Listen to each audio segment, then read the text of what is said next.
Hello, and Iwamodoki here, and welcome to the Spring Yard Zone. The Spring Yard Zone is one of the better zones. Allows Sonic to be full of high-speed action again. In terms of new enemies, it's a bit dry. And, well, most people will remember Spring Yard Zone for this gimmick. It's just platforms moving up and down and you have to wait for them. But in terms of new enemies, we have those are the rollers. They roll at high speed, but they're mostly behind you, so they only catch up with you if you slow down. And we have an enemy with a very misleading name, Spikes. Nope, they're not the spikes that are just there to poke at you. Spikes are hermit crab-like enemies that you cannot jump on. You can only hurt them from the side.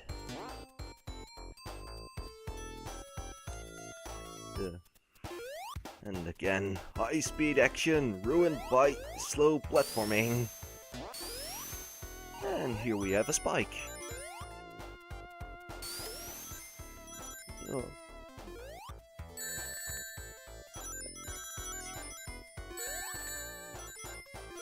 Spring Yard, it's not that hard.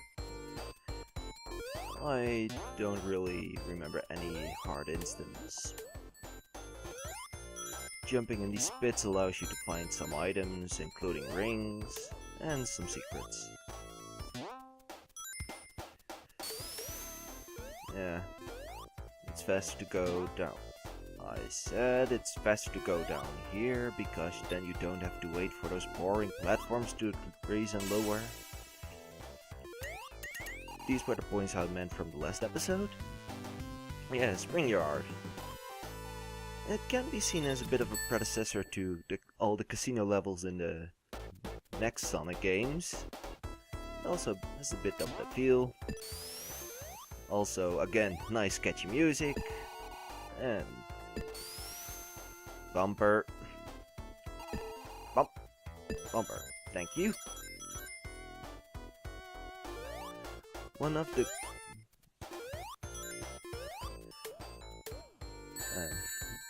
I wondered why I wasn't getting hit by the spikes there, but I guess it's just hidden skill. Just jump down here, spring, no need for platforming. There we go. I need to go up.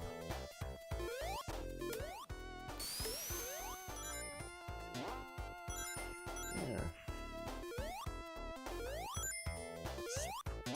Spring Yard, there's not much to say. It's one of the better examples in where you can get momentum just by going into ball form while rolling down a hill. Green Hill Zone doesn't really have that many of those hills, and if they do, they are mostly to launch you up in the air. And Spring Yard Zone has a lot of bumpers. They might annoy you if you're having a bit of that. Those spikes, you can determine what the position of the second spike by looking at the first. I meant the spike balls, but you can determine the location of the second spike ball by looking at the first. The second spike ball is always going in the opposite direction as the first one, and also on a completely different angle. Spike ball 1 down, spike ball 2 up, meaning you jump over the first one, you roll under the second. And here we end Spring Yard Act 2.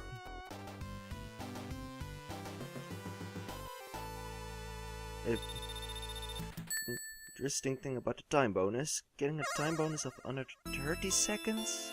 Well, I believe so. Later games it will give you a lot of points, having a time under the 30 seconds. But in this game the points don't really do that much, so I don't know if it gives you a huge core boost, because points are pretty much useless. But either way, we're in Springyard Egg 3. We are going to fight Eggman again. Or are we? Yeah, we are. Also, a bit on the Eggman naming controversy. You can call him whatever you like.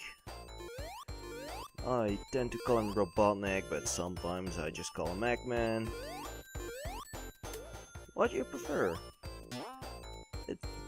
People say that it's Eggman because of the part in Sonic Generations where Tails calls the classic Eggman Robotnik, and Robotnik is like, "No one calls me that anymore."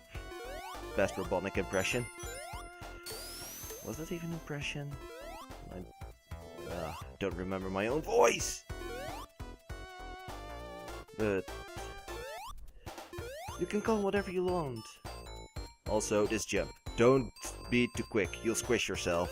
Jump is a dick.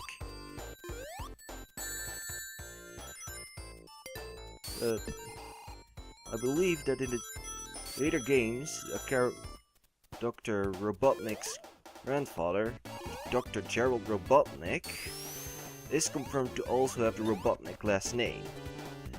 Meaning that Robotnik is his Eggman's real last name, and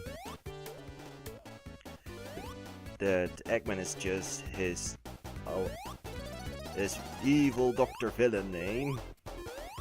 So you can call him by his last name, or just by his first name, or by his doctor's name. As you can see, I'm not that experienced with commentating yet. I hope to get some experience. I hope I didn't forget to introduce myself this episode. I can't even remember.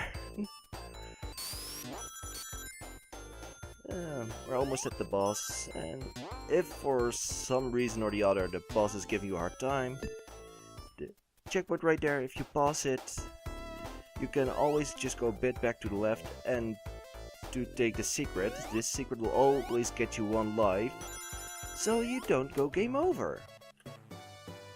And it will give you a shield, which will also make the fight easier. You can gain a bit its ability here, but you do have to cross some bottomless pits, so don't get careless.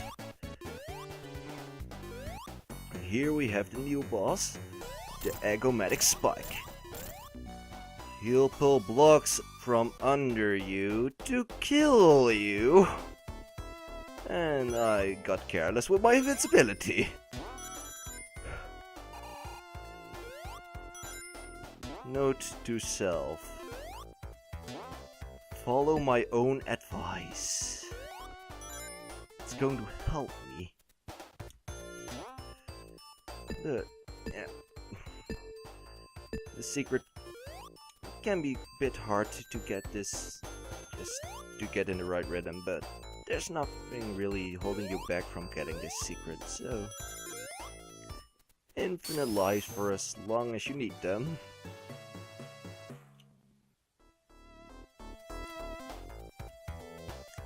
If you fail the first jump, there's a platform here to rescue you. After that, it's all bottomless pit until you reach the boss.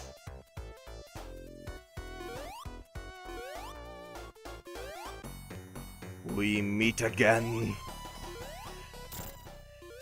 He tends to fly a bit high and a bit low. When he's on his lowest point, you can actually attack him.